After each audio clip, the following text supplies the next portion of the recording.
Bonjour à tous, à 11h30 le samedi sur France 3, c'est La Voix est libre, une voix entièrement consacrée au municipal et ce sera le cas jusqu'aux élections, jusqu'au 23 et 30 mars prochain. À chaque semaine, sans débat. Après Vénissieux samedi dernier, nous, ou plutôt ils, vont vous parler de Roanne.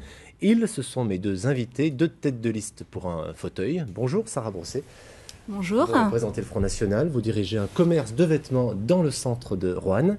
Face à vous, Yves Nicolin, tête de liste UMP pour ces élections. Vous êtes député de la circonscription et vous êtes également l'ancien maire de la ville. Alors à ce moment-là d'émission, le téléspectateur averti de La Voix est libre peut se dire « Mais où est donc la maire sortante ?» Eh bien, Laure Desroches du Parti Socialiste, que j'ai bien sûr invité à plusieurs reprises, croyez-moi, n'a pas voulu, je la cite, donner suite à notre proposition.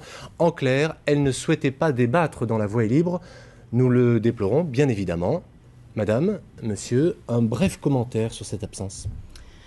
Bien, c'est ça, moi je trouve que c'est déplorable puisque s'engager en politique, c'est savoir prendre des positions et c'est savoir défendre ses convictions. Mais c'est aussi savoir débattre et accepter la contradiction. Or, Madame Desroches, dans sa politique du moi jeune, accepte ni le débat ni la contradiction. Yves Nicolin. Je ne suis pas très surpris. Déjà en 2001, en 2008, Laure Desroches avait refusé donc, les débats. Ça lui avait profité, donc, en particulier en 2008. Et là, c'est à nouveau un refus. Et les électeurs en tireront les conséquences, mais je trouve que ça manque effectivement pour le débat de ces élections, et en particulier parce qu'on ne se présente pas pour soi, on se présente pour défendre des idées, et au moins pouvoir faire partager ces idées avec l'ensemble des spectateurs, et je crois que c'est une mauvaise chose. La Voix est libre consacrée aux élections municipales à Roanne, seconde mi-temps après les candidats, place aux observateurs pour le débrief.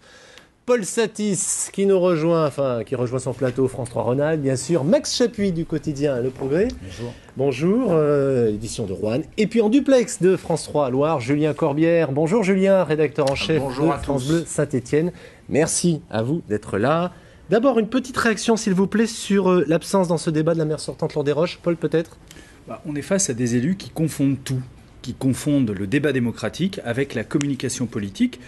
Le refus de Madame Desroches, on peut le dire, moi je trouve ça, disons, anormal, pour prendre un euphémisme, mais en fait presque scandaleux, parce qu'elle ne vient pas rendre compte à des journalistes qui l'invitent, comme vous Olivier, elle ne vient pas rendre compte non plus face à ses contradicteurs politiques qui étaient présents sur le plateau, mais elle vient rendre compte face aux citoyens, aux gens de Roanne qui regardent la télévision régionale de service public et qui sont en droit de l'entendre sur un certain nombre de points. On n'était pas tellement dans la polémique politique, mais on était bien dans les projets qui ont été faits à Roanne, on était bien dans les projets à venir pour Roanne, et donc que le maire ne vienne pas, c'est anormal. Donc dans un monde idéal, les élus, ils adoreraient ne pas voir de contradiction. Ils l'ont un peu au conseil municipal, mais il n'y a pas beaucoup de public. Là, il y en a du public. Forcément, c'est une émission de télévision. Ils aimeraient qu'on flatte sur les plateaux de télé leur excellent bilan et qu'il n'y ait personne pour les contredire.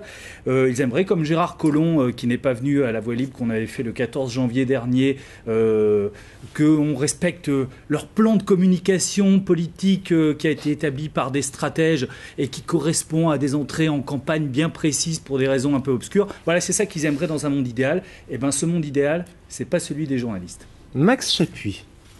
C'est très regrettable, et d'autant plus que très souvent les hommes politiques se plaignent de l'absence des électeurs aux urnes.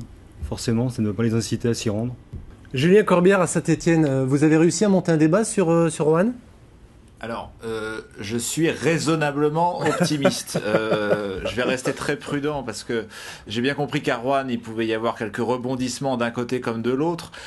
Ce qui est sûr, c'est qu'on a un accord de principe pour l'instant de la maire sortante Laure Desroches pour un débat le 20 mars. Accord de principe aussi d'Yves Nicolin qu'on a entendu tout à l'heure.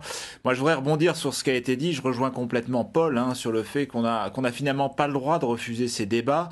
Je mets pas l'audiovisuel du service public à côté, mais sincèrement, on fait notre mission aussi quand on organise ces débats, quand on propose à tous les candidats de se mettre autour d'une table pour débattre. Et des fois, c'est pas facile. Quand vous mettez 4 ou 5 candidats sur une émission d'une demi-heure ou d'une heure pour avancer des idées et essayer d'y voir clair, c'est pas toujours évident. Donc je vous rejoins complètement là-dessus, sur le fait que ça a un côté frustrant. Pour revenir sur ce débat-là, Yves Nicolin et Madame Brousset ont dit forcément des choses très intéressantes, mais on a l'impression que c'est une sorte de primaire à droite qui se joue, alors que c'est pas du tout ça la réalité du débat à Roanne. Et la grande absente, c'était évidemment Laure Desroches.